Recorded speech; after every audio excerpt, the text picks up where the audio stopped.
Hello students, today in class 5 our subject is maths and topic is turn and pattern. So let's start. Question number 1, complete the pattern. तो हमें यहाँ पे इस pattern को complete करना है। हम देखते हैं कि पहला जो सर्कल है ये क्लॉकवाइज डायरेक्शन में 45 डिग्री से घूम रहा है।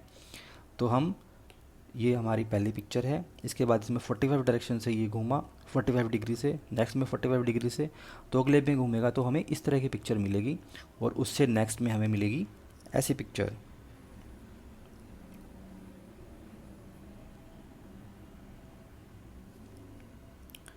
नेक्स्ट हम देखते हैं कि ये जो पिक्चर है अगली ये 45 से नहीं बल्कि 90 डिग्री से घूम रही है।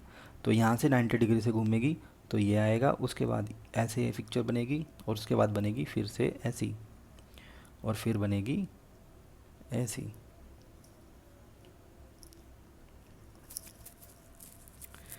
अगला देखते हैं, इसमें हम देखते हैं कि चार जो डॉट्स बने हुए हैं इस ट्रायंगल के अंदर ये अलग अलग साइड्स की तरफ घूम रहे हैं। तो हमारे पास जो अगली पिक्चर बनेगी वो बनेगी ऐसी।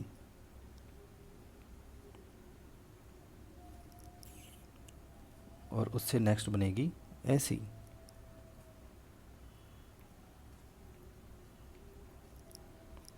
अगला देखते हैं, इस सर्कल के अंदर में एक स्क्वायर है जो डिफरेंट कलर में है। तो हम देखते हैं कि वो 90 डिग्री से घूम रहा है।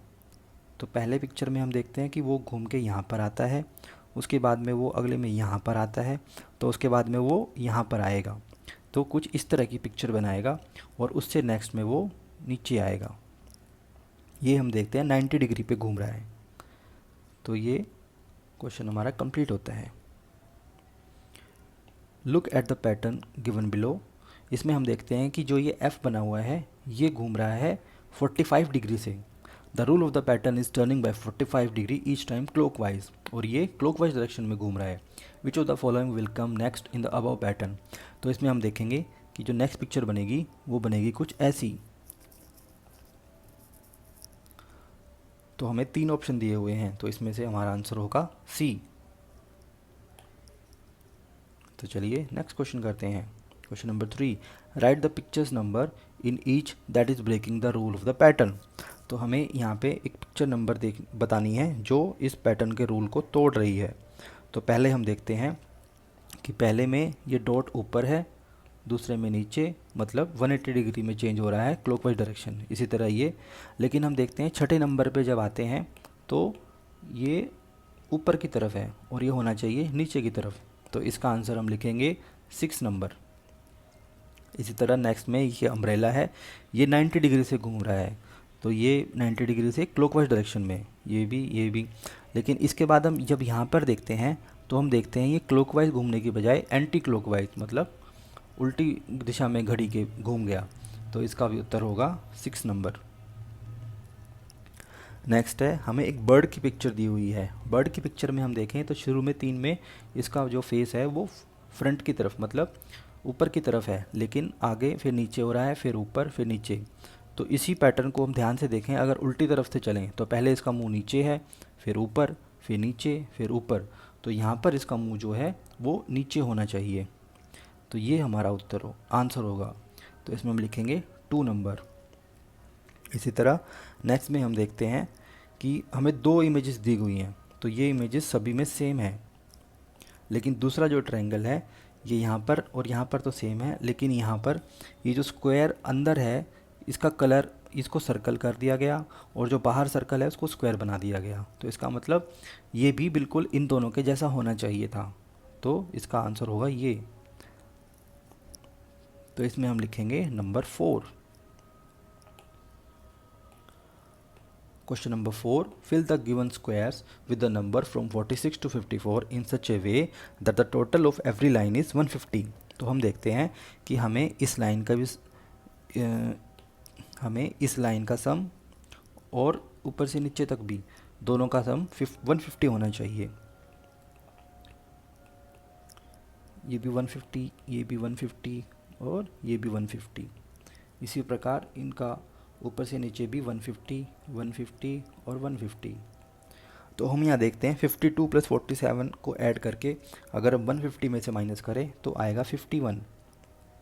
इसी तरह 51 और 46 को ऐड करके 150 में से माइनस करें तो आएगा 53। 53 और 49 को ऐड करके 150 में से माइनस करें तो आएगा 48। 48 और 52 को ऐड करके 150 से माइनस करें तो आएगा 50। और लास्ट में 46 और 50 को ऐड करके 150 से माइनस करें तो आएगा 54। अब हम किसी भी लाइन को ऐड करेंगे तो सभी का सम 150 आएगा, तो इसका मतलब हमारा आंसर ठीक है। Question number 5, fill in the blanks in such a way that the product of number inside two consecutive circles should be equal to the number inside the square। तो हम यहाँ पर इनको मल्टीप्लिकेशन करना है सर्कल का। जो मल्टीप्लिकेशन का रिजल्ट होगा, प्रोडक्ट होगा, उसको प्रोडक्ट बोलते हैं, वो आएगा स्क्वायर में। तो जैसे 8 8 ज़ा 64, तो यहाँ पे लिखेंगे हम 64। अब 8 को किससे गुना मल्टीप्लाई करें कि 104 आए, तो हम 13 8 ज़ा 104, 13 6 ज़ा 78, तो यहाँ पे लिखेंगे 6, 6 4 ज़ा 24, तो यहाँ पे लिखेंगे 24।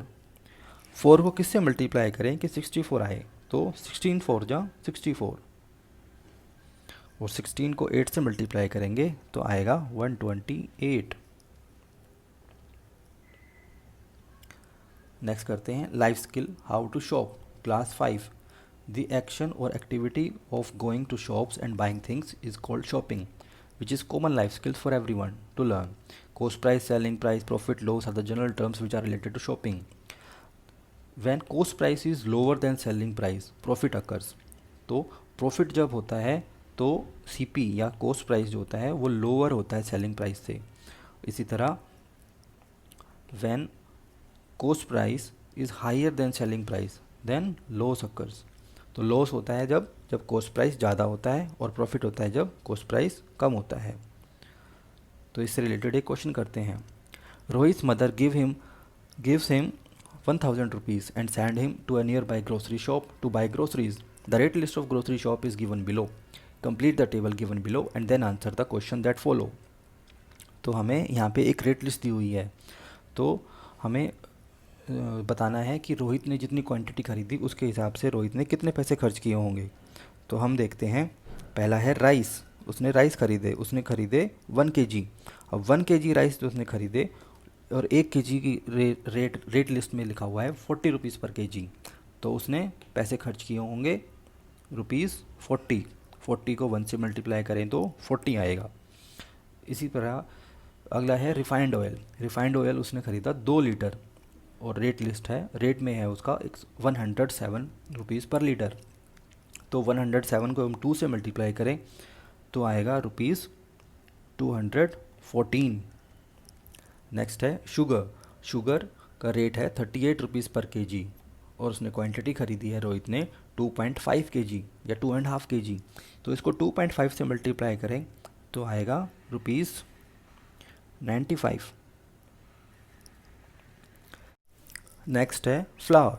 तो फ्लावर उसने ख़रीदा 35 रुपीज़ पर kg के हिसाब से 5 kg, तो ये होगा 35 इंटू 5, तो ₹175। नेक्स्ट है टी ग्रैन्यूल्स। टी ग्रैन्यूल्स उसने खरीदे 164 रुपीज़ पर kg के हिसाब से हाफ kg, तो इसको 2 से डिवाइड करेंगे तो आएगा ₹82।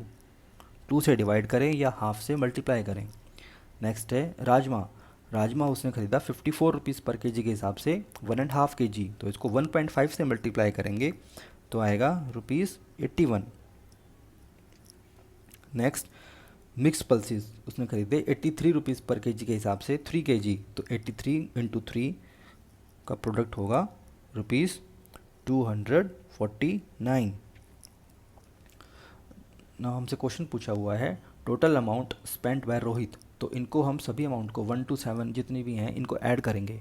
40 + 214 + 95 + 175 + 82 + 81 + 249, तो ये होगा ₹936।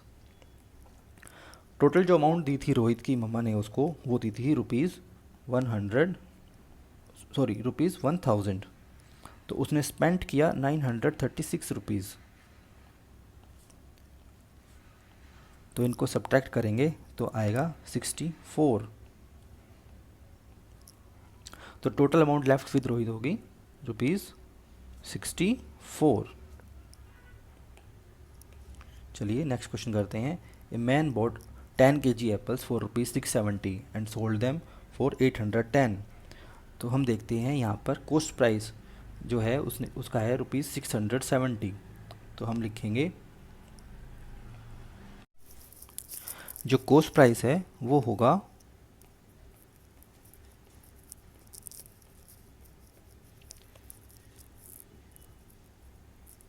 ₹670। और इसी तरह जो सेलिंग प्राइस है जिस अमाउंट पे उसने बेचा वो है ₹810। तो अब क्योंकि कोस्ट प्राइस सेलिंग प्राइस से कम है और सेलिंग प्राइस ज़्यादा है, तो जब भी एसपी ज़्यादा होगा सीपी से तो हमें प्रॉफिट होगा। तो इसका आंसर है प्रॉफिट। और प्रॉफिट हमेशा होता है, अगर हमें प्रॉफिट निकालना हो कितना हुआ, प्रॉफिट होता है SP minus CP, selling price minus coast price. तो सेलिंग प्राइस हमें दिया हुआ है ₹810, इसमें से हम माइनस करेंगे ₹670, तो हमारा आएगा ₹140। नेक्स्ट करते हैं। नेक्स्ट हमें a shopkeeper bought many vegetables for ₹1690 and sold them for ₹1450। तो उसने जो कोस्ट प्राइस उसको पड़ा शॉपकीपर को वो देखते हैं हम। कोस्ट प्राइस होगा उसका ₹1690 और सेलिंग प्राइस या एसपी वो है ₹1450। तो हम यहाँ देखते हैं कोस्ट प्राइस ज़्यादा है, तो जब भी कोस्ट प्राइस ज़्यादा होता है सेलिंग प्राइस से तो हमें होता है लॉस।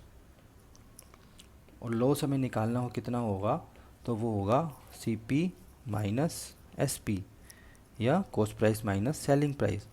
तो हमें कोस्ट प्राइस दिया हुआ है यहाँ पर ₹1690 माइनस सेलिंग प्राइस है 1450।